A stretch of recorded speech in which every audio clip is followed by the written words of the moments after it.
Hello everyone, you're welcome to Nights and Stories, a safe space that brings together extraordinary individuals to connect around a fire as they tell and listen to different stories that inspire us to be the best versions of ourselves. Our guest today is an amazing man. Jagwa Muzafaru is a powerful force for change.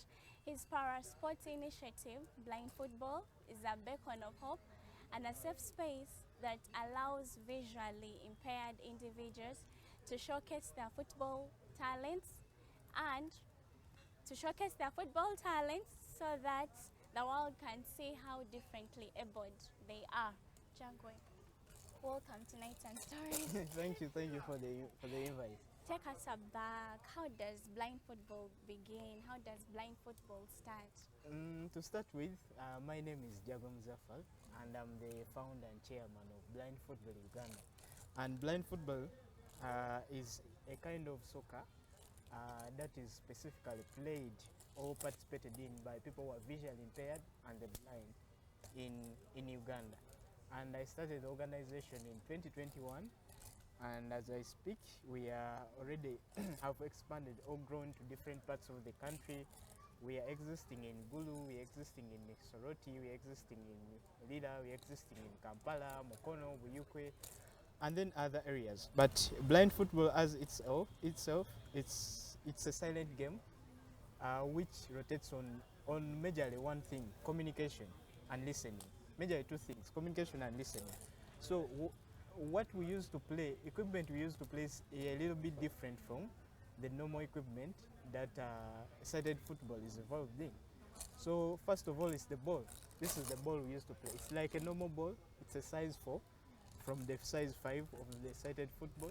But the difference with our ball, it makes sound when it moves or rotates around. People end up getting to hear where the ball is, and that's how the visually impaired listen and follow the ball around it. And the game is structured in a team format, 5 people on each side. So 5 people on one side, 5 people on another team side, and they play for 15 minutes. When they are playing as well, the goalkeeper is the only person who is a sighted person, but the 4 outfield players are always blind, and they are also blindfolded. Blindfolded, these are the blindfolds we use. This is how you wear them.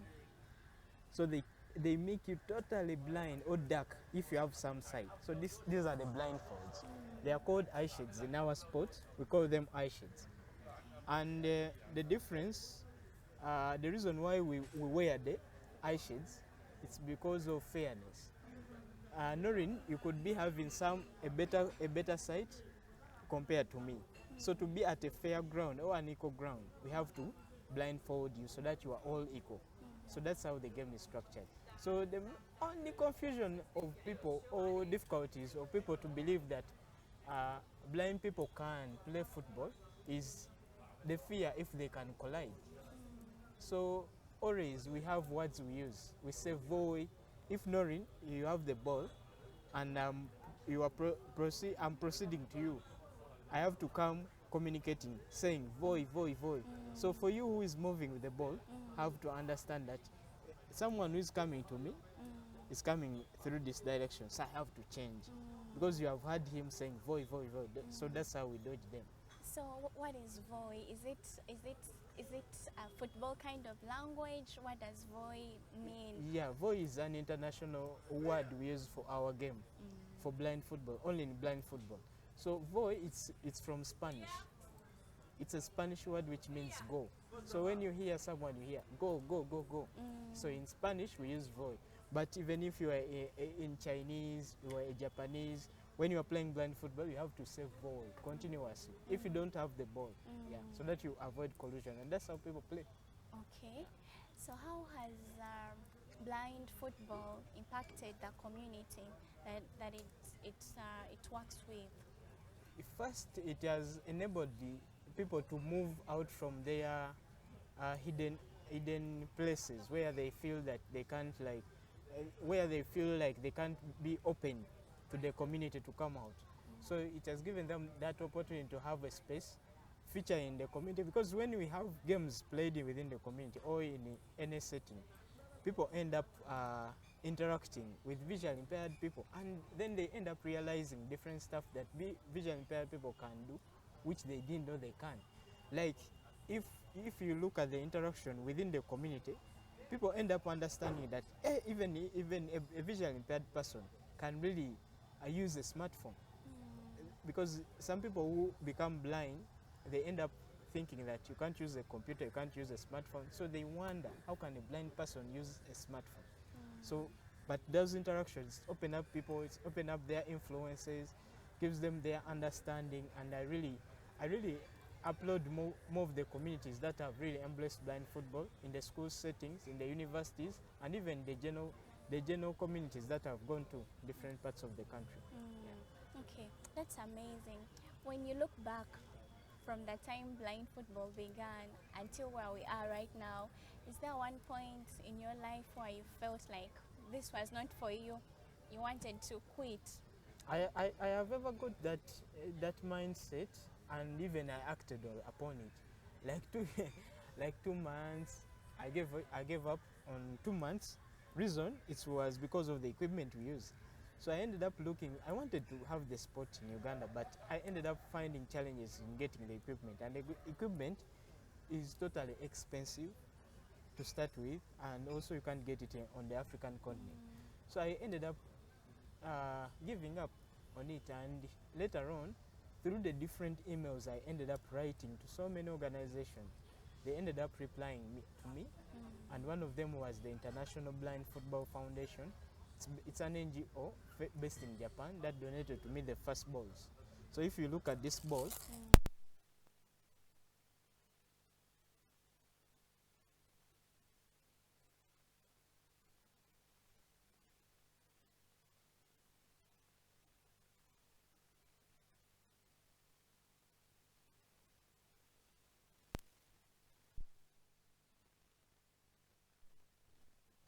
if there are any differences, but progress, I'm just growing from even the domestic, now we have gone to the international level, and now we want to keep at that level to maintain our momentum there.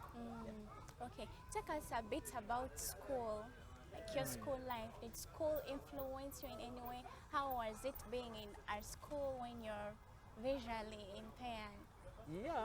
Yeah, school influenced me a little bit, but coming to school, I got my vision impairment from school. So there was the fire that it was at school. So that's how I lost my sight on my left side, and even my left side of the arm and the body. I don't know how miraculous God makes it. The entire body, you find the eye getting damaged. But nevertheless, so in primary, I ended up moving on, studying, but adjusting from a normal person to a visually impaired in not in an inclusive school, it was really challenging.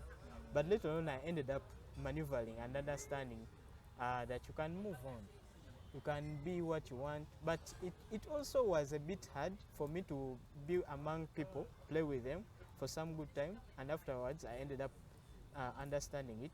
And also I wasn't proud to be called a visually impaired by that time, because it's really hard if someone was visually impaired like at 4 or from childhood, and then you grow up, and then you get an accident.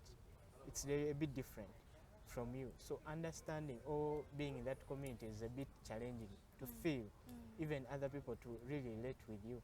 But later on, I ended up understanding. First, I was covering my eyes, couldn't see anything. I used to wear black glasses, but then I became proud. So in secondary, I went to Mita College. It's based in Kawempa. I did my secondary, O and A level. At university, it's at university when I feel like, it's from senior 5 to senior 6, when I feel like I was totally proud. I stopped wearing glasses. I started moving around freely, and even if people used to abuse me, I couldn't mind. It was okay now. I could easily feel in the community. Now it's a normal thing. It's a normal thing. So at university is when I feel very proud, and it's when I even started to participate in disabled games. I was participating in sports, but I wasn't participating in disabled sports.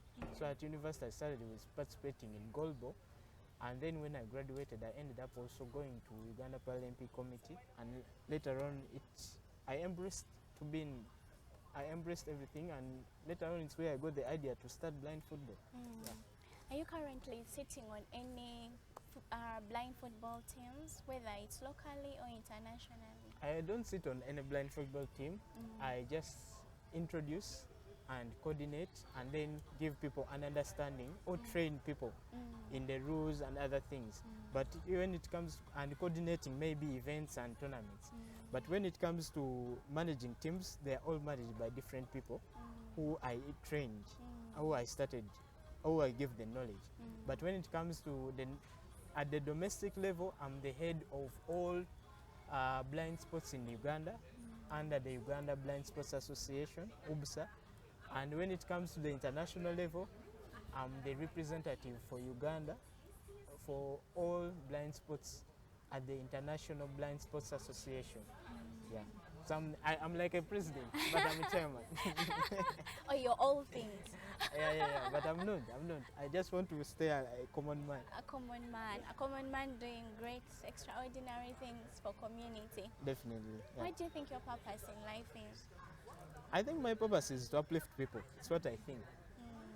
Because I believe most of the people I've interacted with, like even some people who have started up organizations, CBOs, whenever they interact with me, the knowledge I share with them, I think I end up uplifting, changing their mindset on how to do things, how they can move forward. So I think it's the best thing. It's the best thing that I've realized upon my life, and it's the purpose I push for. Okay, that's amazing. What message do you have for visually impaired people out there that seem to have lost hope? Believing in their dreams, understanding what they do, and totally keeping what they have as dreams, to have them and keep them going forward. So they shouldn't like be underrated, discouraged. So they just have to keep. If you want to do something, like if I hear someone wants to do engineering, yes, you can do it. If a visually impaired person wants to be to fly an helicopter or an airplane, I feel they can do it as long as they have the space and they have the opportunity. So I really believe like they shouldn't be undermined. They shouldn't undermine anything, but they just have to keep that positivity to move forward. That's great. Where can people find blind football? Blind football, it's all over the country. Like I introduced, it's in Gulu. For Gulu people, they can coordinate with my Gulu coordinators. For people in Soroti, they can coordinate with people in Soroti, Lila as well. Alua as well, I have coordinators. And other people in Kabale, they can coordinate with my people in Kabale. People in Mukono, people in Buyukwe, I have coordinators there. So the easiest way, if they want to directly reach out to me, they just have to go to social media, go to Blind Football Uganda. They do a search, Blind Football Uganda, anything will come up, and then you can follow us. And even contacts are there that they can call, they can reach out to, and then we can give them the necessary support they need. Yeah. And what message do you have to the government or policy makers in regarding to blind football? For the government, I just want to encourage the government to keep embracing disabled sports in general, because the challenge I'm seeing is they group all sports as general, but they leave out disabled sports, parasport. So for me, my request to them is to push, to keep embracing that even disabled sports exist, and these people can play and have a space for them. So it's my government appeal. Yeah, and also giving in more support. Yeah. Okay. So we're having Nights and Stories on the 6th of July. Definitely. Definitely. I feel you're excited as I'm excited. Yes, I am. Can you call out the public to come and attend? Where should they come for Nights and Stories? To hear, mostly they should come out to hear the most extraordinary things that people are doing that you may even not be in the know of, because we are in different spaces. I can be in engineering, someone can be in climate change, someone can be in sports, and you don't know anything what's going on like in climate change. So it's an opportunity for them to come and understand and even know what other people are doing in their spaces. Yeah. Okay. Thank you for sharing your story. Yeah. I believe that it's stories like this that inspire us to be the best versions of ourselves. And you can come on the 6th of July at Safari Maze to hear more from Jagwe in person. He will be telling us his story at length. Otherwise, we look forward to having you again. Thank you for watching Nights and Stories.